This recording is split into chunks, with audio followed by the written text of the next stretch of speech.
Assassin's Creed Mirage is here, so I thought now would be a great time to remake a video I made a few years ago on an older channel of mine, and hopefully make it more up-to-date, more expansive, and less cringy. So whether you've been a longtime fan who just wants a refresher, or a new one who just wants to dive straight into Mirage, here are the last 15 years of Assassin's Creed. We begin our story in 2012 with Desmond Miles, a seemingly ordinary bartender who gets abducted by an organization called Abstergo Industries. They brought him there to retrieve information from his ancestors' memories, which they are able to do via a machine called the Animus that lets the subject relive their own ancestors' memories. The Animus was created by Warren Vidic and operated by Lucy Stillman, a genetic memory researcher. The first ancestor who you spend most of the duration of the game playing as is Altair ibn La'ad, a 12th century assassin from the Holy Lands. This was during the Third Crusade. Altair is tasked by his mentor and head of the order, known as Al-Mualim, literally translating to the mentor, to find 9 Templars, the arch-enemies of the Assassin's Brotherhood, and do what assassins do best: assassinate them.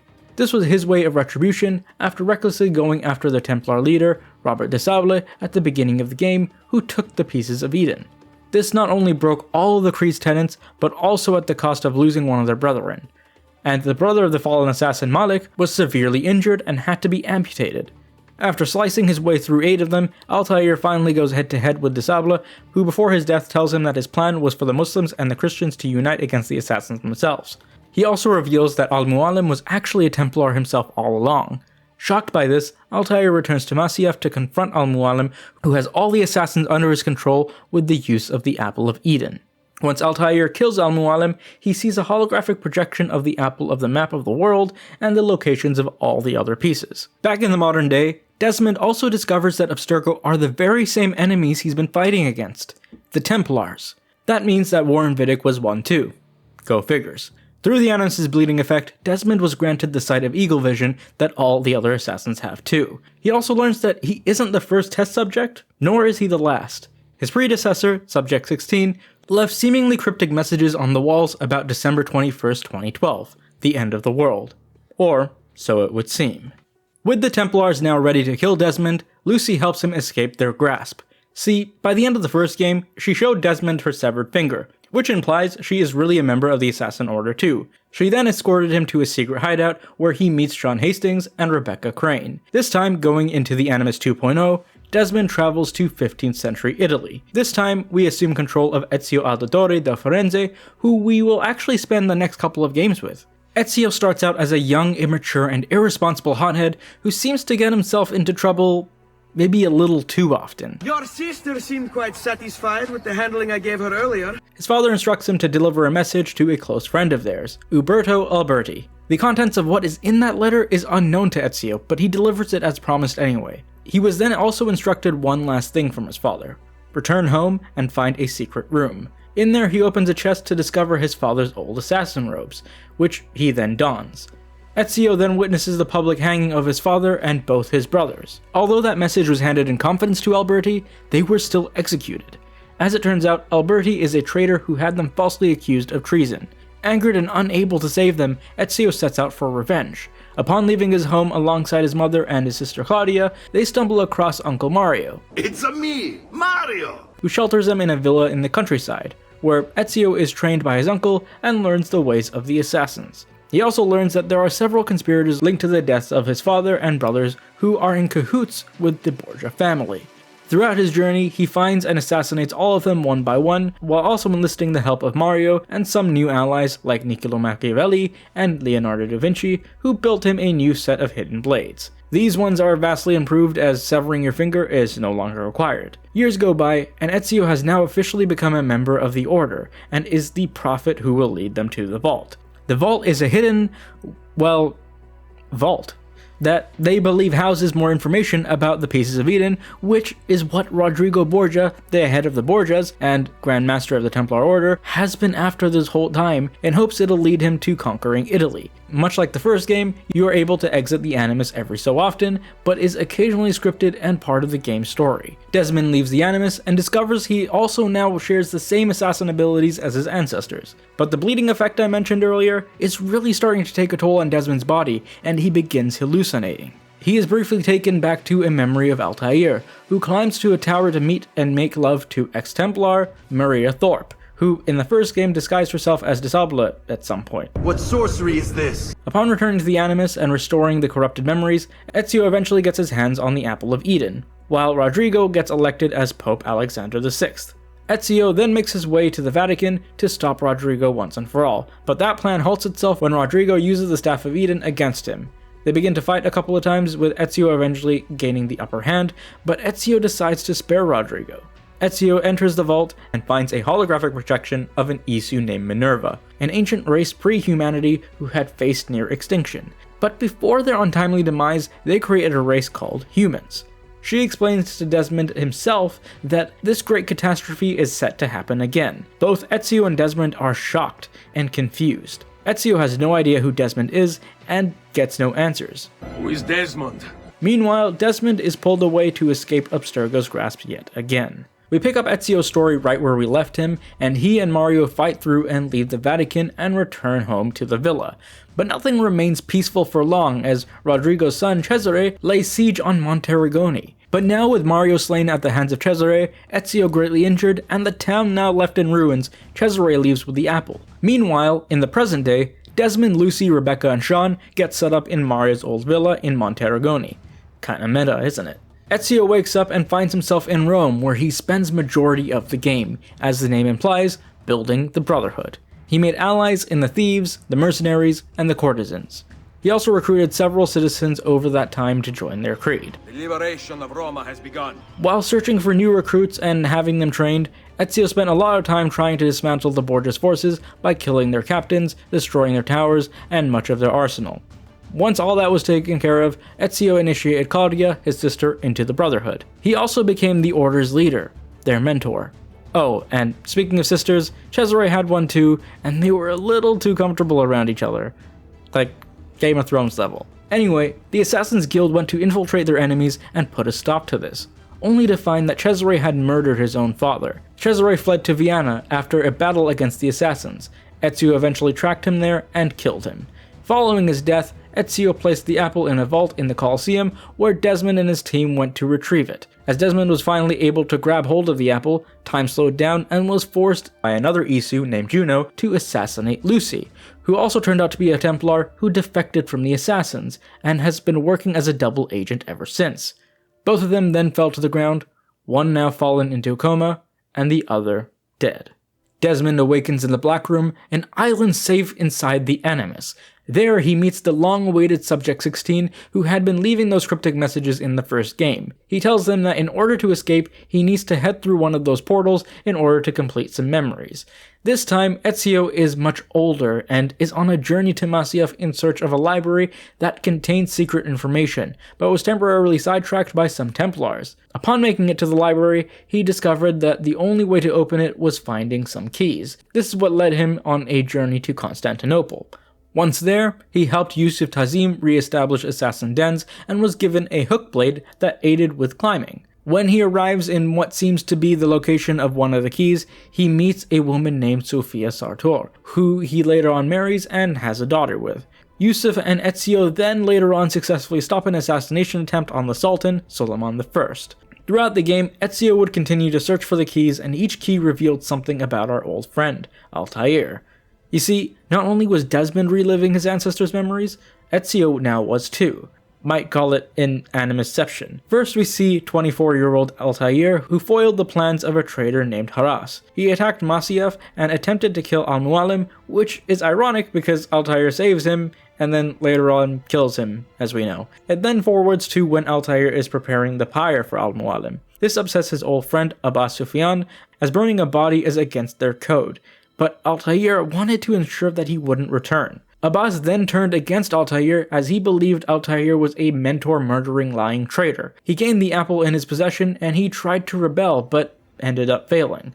However, many years later, at 63, after putting an end to Genghis Khan, who was killed by Altair's son Darim, they returned home to discover Abbas had taken control by imprisoning and killing Malik, who was put in charge before they left. Abbas also had Altair's other son Sef killed as well. This angered Altair, so in an act of rage, Altair used the apple against Abbas and his forces, but ended up getting his wife Maria killed. After that, he and Darim fled. At 82, Altair returned to Masyaf and used the hidden gun to put an end to Abbas, allowing him to finally retake his place in the Order. And for a while, Ezio was kept busy with a whole lot, until he finally got his hands on the 5th key, and later the 6th key.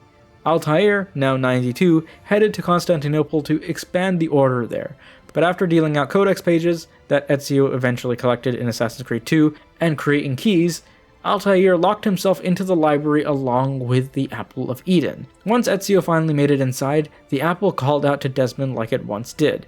This is where Desmond was yet again reminded of the fate of the world. With this, Desmond finally wakes up to find his father, William Miles, is now there too, and along with the rest of the team, heads to the Grand Temple. Now at the Grand Temple located in New York, Desmond immediately gets thrown into the Animus yet again. This time we are brought to the 18th century, and we meet Haytham Kenway, who we see assassinate a man by the name of Migo at the London Theatre Royal, and take something he believes to be the Grand Temple key. This causes somewhat of a stir, but Haytham is able to escape undetected. He then gets aboard a ship, which takes him to Boston, where he believes the temple should be. But after meeting with his allies, he aids the people of the Flint, and in return, one of them decides to help him on his quest. But upon arriving at the temple and failing to use the key, he falls in love with a woman and a new romance blooms. But things get interesting once Haytham decides to add new recruit Charles Lee to his cause, and begin an initiation which you would believe to be the Assassin Order. But that's when you hear Haytham utter the words, "May the Father of Understanding guide us." Yep, Haytham is another damn Templar.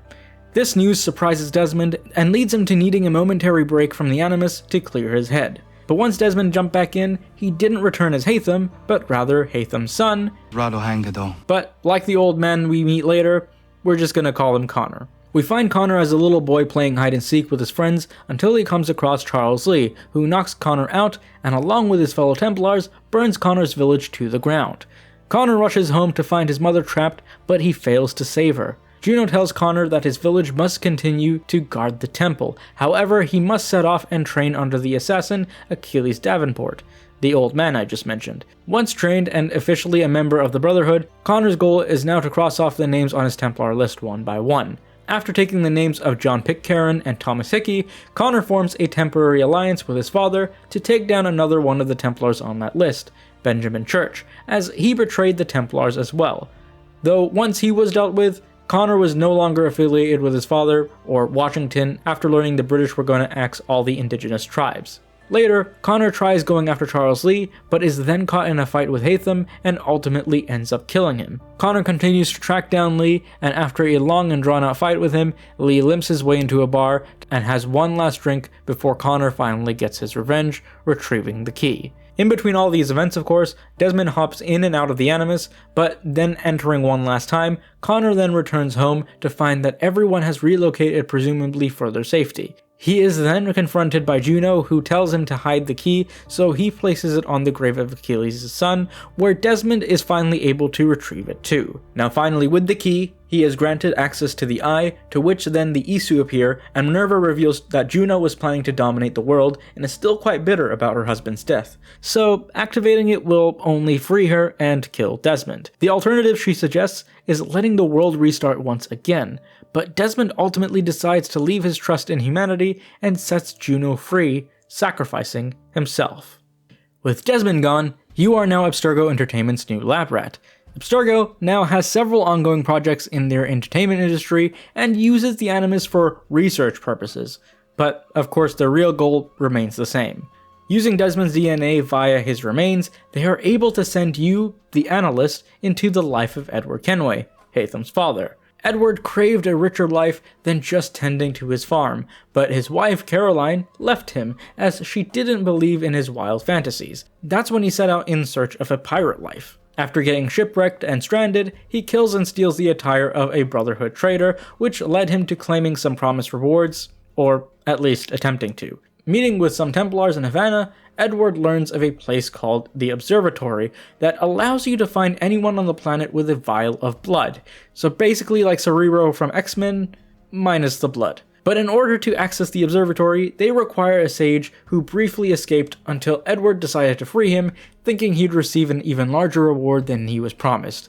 But little did he know, he'd be set up and the Templars would believe that he killed their guards, leading him to become imprisoned himself. Don't worry though, it didn't last very long. Edward continued to impersonate an assassin as he sailed through the Caribbean on his ship, the Jackdaw, which he stole after being imprisoned by the Templars with the help of his new quartermaster, Adewale. During this time, he met and befriended many pirates like Edward Thatch, better known as Blackbeard, Benjamin Hornigold, Charles Vane, Anne Bonny, and James Kidd. He even allied himself with Atabai, the mentor of the West Indies Brotherhood. It was later revealed to Edward that Kidd was actually a woman named Reed, who actually trained under Atabai. A lot continues to happen, and I am glossing over a ton here, but to be honest, there's a lot of names and almost too much to follow. But to keep things short, Blackbeard was killed in a battle with the Royal Navy. Vane's quartermaster, known as Calico Jack, mutinies him, which causes Vane to go insane. Haha, that rhymes. Hornigold sides with the Templars, and at some point, Adewale departs your crew to join the Assassin Order. After pirating and assassinating, Edward meets with Roberts, and they enter the observatory alone, and to no one's surprise, Roberts betrays him. You get pulled from the Animus as the whole place enters a lockdown due to a security breach. That's when you briefly encounter a projection of Juno, who tells you about her plan to find a new host body, as she is currently too weak to retain her physical form. But somehow that phases you very little, and you immediately turn back to the Animus and continue where it fast forwards a few months. Anne was able to escape with Edward and Atabai, but Mary, unfortunately, she could not. Her death weighed quite heavily on everyone's minds, and while it took some time to recover, Edward made good with the assassins and decided to aid them,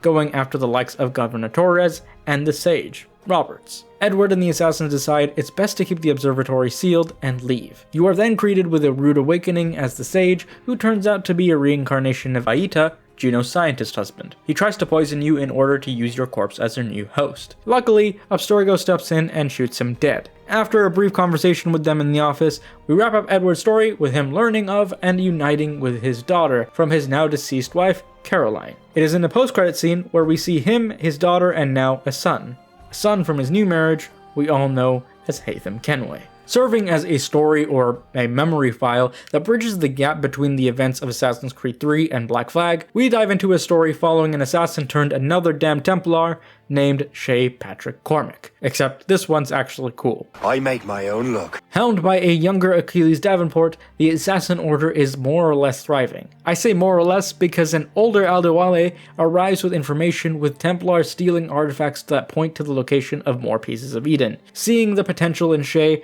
Achilles assigns him a ship, a crew, and the aid of assassins Chevalier and childhood friend Liam O'Brien to retrieve them. As the story progresses, Shay starts to doubt the assassins, making him question if they really are as noble and righteous as they say. In Lisbon, the seismic temple that lies underground and houses the pieces of Eden collapses the city, leaving it in ruin. Angered, Shay confronts the assassins, thinking they knew this would happen, given that this had happened once in Haiti. This led him to believe that the assassins had little to no regard for innocent lives, and that their quest was more important. Taking the manuscript that will help them decode the artifact, Shay gets cornered off to a cliff where he threatens to take his life with it. Jumping off the cliff and presumably to his death, Chevalier shoots him in the back for good measure. But this doesn't put an end to him, as Shay ends up not only surviving the fall, but the bullet wound as well. Feeling betrayed and believing that Liam pulled the trigger, his trust with the Assassin Order had met its end. Waking up under the care of Templars, he agrees to join their ranks instead, and is eventually officially recruited by none other than Haytham himself. Pushing forward through his new mission, he encounters some former allies along the way that lead to their demise. First Adewale, and shortly after Shay's old friend, Hope Jensen. Before heading north, Shay also finds and kills Chevalier, who tells him that he can find Achilles and Liam there. Haytham accompanies Shay to the Arctic, arriving at yet another precursor temple. There, rather than resorting to immediate violence, Shay tries persuading them. Things get heated, and Liam accidentally knocks a piece of Eden over, causing another earthquake like before, resulting in Liam's death. Catching up to Haytham, Shay successfully convinces Haytham to let Achilles live, leaving him with a permanently wounded leg, to serve as a warning. Years later, Shay makes it to the Palace of Versailles, where he assassinates his next target, Charles Dorian. Picking up exactly where Rogue ended in Versailles, we are granted another perspective, from the point of view of Arno Dorian, our next protagonist. Moments before his father met his untimely fate, Arno met a girl of the same age named Elise de la Serre, who he stole an apple for. That is when a large uproar was heard, and Arno found his father, Charles, dead. Fast forward 13 years, and Arno has been adopted by Elise's father, Francois de la Serre, who is not only another damned Templar, but is the Grand Master of the Order. Arno was handed a letter which he was tasked to deliver to his adopted father, but was unable to catch up on time. However, a party was being held at the palace, which gave him the opportunity to simply slip the letter underneath his office door.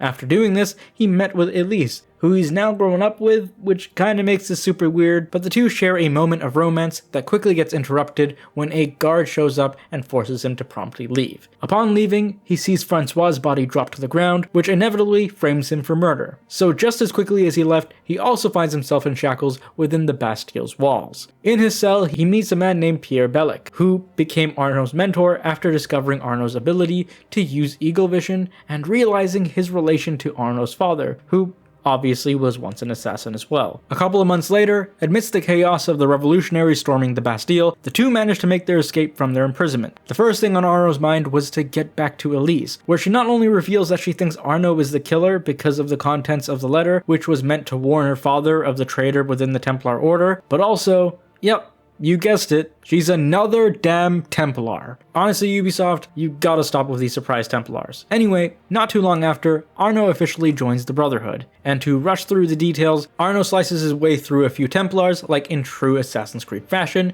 before he learnt the name of Francois Thomas Germain, the man who ordered the assassination of de la Serre. He is also a Templar extremist, and the new Grand Master of the Templar Order, who also killed Templars who weren't fully committed to his ideals and goals, one of which was of course obtaining another piece of Eden. Thus, the assassins along with Elise's band of Templars attempt to form a temporary alliance to stop him, but before it was allowed to officially form, the head of the Brotherhood was found dead at the hands of a fellow assassin who they discovered to be Bellic. The reason for his betrayal was because he wasn't confident that the Assassins and Templars would ever see eye to eye and wanted to rebuild the Order under his own terms. Failing to convince Arno to join him, the two fight, with Arno killing his mentor. Sometime after, Arno and Elise rekindle the relationship, and like the hot air balloon, the old flame is reignited and love is in the air. Arno then tracks down a few more people, which eventually leads him and Elise to the execution of King Louis XVI, being carried out by Germain himself. This grants him the perfect opportunity to finally bring an end to him, but Arno decides to stay by Elise's side in helping her kill the guards rather than going after him, allowing him to escape. Everyone disliked that, which sends Arno spiraling into depression and alcoholism, lasting a few months due to being expelled from the Brotherhood. That is at least until Elise picks him up and dusts him off, and the two begin working together again. Upon locating Germain and his whereabouts, Arno and Elise finally stand off against him, which gets Elise killed in the process. Grief-stricken, Arno finally ends Germain once and for all, who reveals he was a sage all along. This serves as a redemption arc for Arno, eventually turning him into a master assassin with a wounded heart. In 2015, you, aka the Initiate, joined Team Rebecca and Sean, who made brief appearances in both Black Flag and Unity, but I sorta skipped over that. Anyway, ziplining down to London during the Industrial Revolution, you embody 20-year-old assassin twins Jacob and Evie Fry. Crawford Starrick, the new Grandmaster, this is getting old, isn't it, has the city of London under his boot, controlling even politicians and oppressing the working class. Eliminating a couple of Templars from the equation, Evie finds a piece of Eden they were looking for had already been destroyed. But unfortunately, Crawford has gained the upper hand because he is already in possession of another one. Disobeying the orders of a superior, Jacob and Evie head straight for London to deal with this, where they meet another assassin by the name of Henry Green, who Evie later falls for. Trying to consider exactly how they will tackle this, they split up attempting their own solutions. Approaching this from various angles, Jacob builds a gang called the Rooks that are meant to go up against the Blighters, a Templar-operated gang, while Evie's interest is in claiming the piece of Eden. Aligning themselves with the police and the pickpockets, the Rooks manage to gain control of Whitechapel, with the help of the likes of Alexander Alexander Graham Bell and Charles Darwin, Jacob is able to slowly dismantle Crawford's power over the media and the poorer districts. Meanwhile, at Kenway Mansion, Evie uncovers the whereabouts of where the Shroud of Eden is hidden. Once she acquired the key of the vault of where it is hidden, she ended up in an encounter with Lucy Thorne, Crawford's second-in-command, that ultimately caused her to lose possession of it. Engaging in politics and the financial side of things, Jacob tries clearing up the streets on that front, but also making things somehow messier. When Evie hunts down and kills Lucy, she is finally able to reclaim the key. Later, both twins learn that the vault is located underneath Buckingham Palace and head straight there. In the vault, already waiting for them is Steric,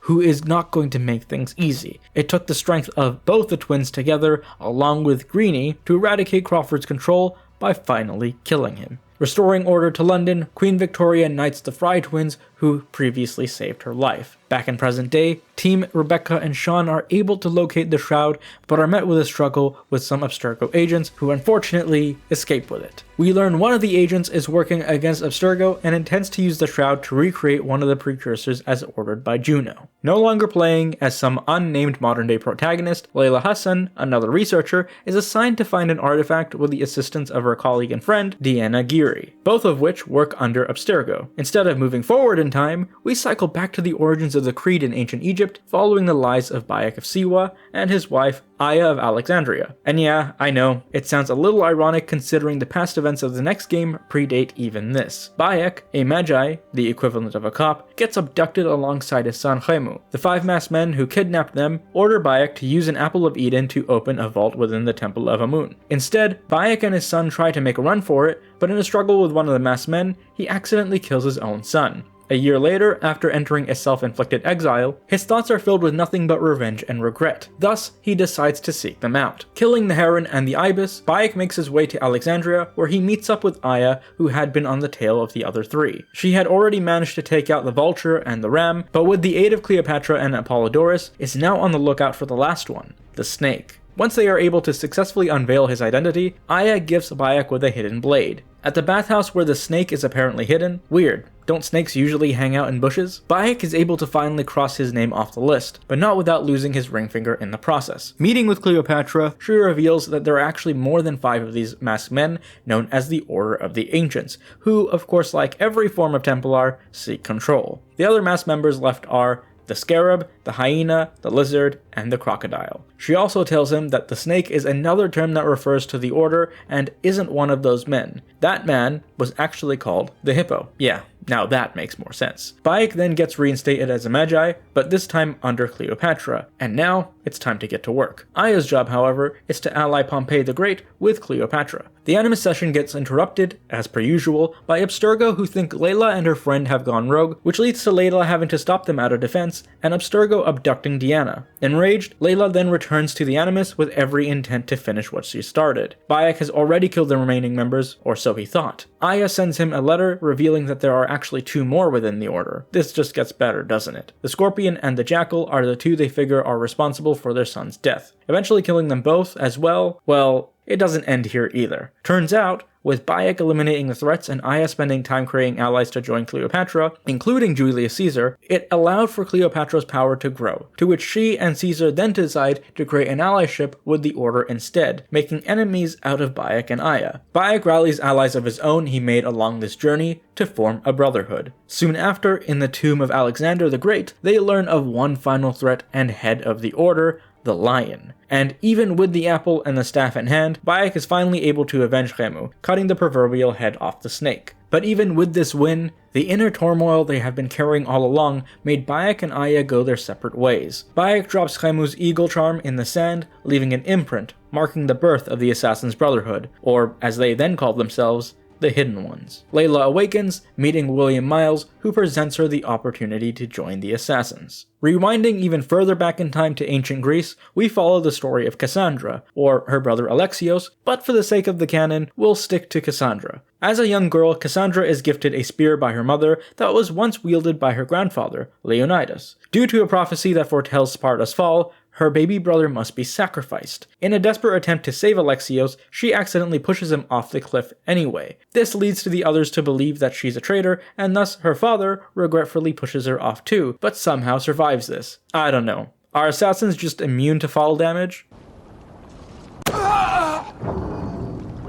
never mind. Years pass by, and Cassandra is now an adult working as a Mystios, aka a mercenary. And as a mercenary, she is hired to kill someone known as the Wolf of Sparta, who turns out to be her father Nikolaos. She also meets Stentor, her new adopted brother. Nikolaos isn't actually her biological father either, but rather her stepfather. He expresses his regret, and thus instead of killing him, Cassandra simply brings his helmet back as proof. Satisfied, the merchant who hired her also orders her to kill her mother, but she refuses. This puts her on his hit list, and then orders his men to kill Cassandra instead. Fleeing their grasp, Cassandra pays a visit to the Oracle, who reveals that Elpenor, the man who hired you, was a member of the Cult of Cosmos. Yes, another group of Templars. Sneaking into one of their temples where they are conducting a ritual, Cassandra watches it as it gets interrupted by a mysterious man who walks in by the name of Deimos. Deimos steps in to reveal that there is a traitor among them, and each member must now touch the pyramid so that he can take a peek into their memories. It may not come as much of a shock, but Cassandra realizes that Deimos was Alexios all along. To avoid adding his sister, he kills someone else, granting her the chance to escape. Most of the game then on is about taking down the cult one by one, while Alexios continues to serve them. That is until Cassandra uncovers the truth about her biological father in an Isu temple, where she finally meets him for the first time at the entrance to Atlantis. Yes, that Atlantis. Pythagoras, her father, explains that the Staff of Hermes has granted him a long life. He also tasks her with now finding more of those Isu artifacts to seal the city. Meanwhile, she's eventually able to convince Alexios to not be the bad guy anymore. And he's like, okay. Anyway, with their family now all happy together at last, and Sparta free from the Order, she sets out to find those artifacts that are guarded by mythological creatures, such as Medusa, the Cyclops, the Sphinx, and the Minotaur. And after this long and tedious journey, she returns with the artifacts, destroys the pyramid, and seals Atlantis as promised. Then shortly after, Pythagoras hands her the staff before peacing out forever. And I know I sped through a lot here, and there's a lot more that happens both in between and after, but I feel like most of it is irrelevant. Layla wakes up, and with her team, they head straight for the temple. That's where they find Cassandra still alive. She tells Layla that she will be the one to bring balance to the the world. Finally passing down the staff to Layla, Cassandra takes her final breath. Now, onto the last and most important game for understanding Mirage. Let's dive straight into Assassin's Creed Valhalla. It's now 2020 in the modern timeline. Layla meets with Rebecca and Sean after they receive a signal in New England and hops into the Animus once again. During 9th century Norway, we now fill the shoes of a young girl named Eivor. And like Cassandra, the protagonist here is canonically female, but the game presents the option to play as male Eivor if you so choose. Eivor watches her parents die as her home gets ransacked and pillaged, but is rescued by her now adopted brother, Sigurd. Years later, unlike Arno, Eivor is still interested in finding her parents' killer, Kjotve. When Sigurd returns from his expedition, he brings along two members of the Hidden Ones, Basim and his apprentice Hytham. And that's Hytham, not Hatham. They have come along in search of Kjotve as well, as he is one of the members of the Order of the Ancients. Because, of course he is. With the aid of King Harold, Eivor had slain Kjotve, avenging her parents. Sigurd and Eivor then gather a party and head for England, where they had built a settlement there called Ravensthorpe. They departed because although Harold had helped, Sigurd was not exactly pleased with the decision that he would rule Norway instead of him, pulling his birthright like a rug underneath him. There, Eivor begins to help conquer England and builds new alliances with kingdoms and clans, while also managing to take out as many Order members as possible. Meanwhile, Eivor has been getting continuous visions ever since Norway, and has been making frequent visits to her friend Valka throughout the game. At first she saw visions of Sigurd losing an arm, but then when Valka gave her an elixir, she went into a full dream state where she experienced the memories of the one and only Odin. In these dreams, Odin hopes to prevent his prophesied death during the inevitable Ragnarok by imprisoning Fenrir, the son of Loki, who, as we know, is fated to kill him. Odin also embarks on a journey to Jotunheim to retrieve a magical mead for the Aesir's reincarnation. That's right, the gods in these mythologies are actually Isu, who get reincarnated later on. Finding an Isu artifact gives Sigurd a god complex, and Basim coaxes him into genuinely believing it. This catches the attention of Falke, a member of the Order, to believe this too, capturing him and taking his arm with it. Gathering their people, Eivor and Basim rescue Sigurd from her grasp and put an end to her. Returning to Norway for some time, the three visit an Isu temple, where they discover Yggdrasil, the World Tree, is actually some advanced computer. And in case you haven't already noticed, Eivor is the reincarnation of Odin, Sigurd is the reincarnation of Tyr, and Basim is Loki. In an attempt to take revenge on Odin, Basim tries to trap Eivor there, but instead Eivor and Sigurd work together to trap Basim there. Back in Ravensthorpe, Sigurd renounces his leadership, passing it to Eivor instead. The trio realize that the Earth's magnetic field has become increasingly strengthened because Desmond activated the Isu Towers back in 2012. Thus, Layla heads to the temple in Norway, where she meets Basim in the simulation. In typical Loki fashion, he is able to trick her and escapes with his physical body, now rejuvenated by the staff. With Layla stuck inside, she meets someone known only as the Reader, but it is quite clearly the remnants of Desmond Miles. She decides to stay with him in order to prevent these events from repeating again. Meanwhile, Basim heads back to their base where he meets Sean and Rebecca,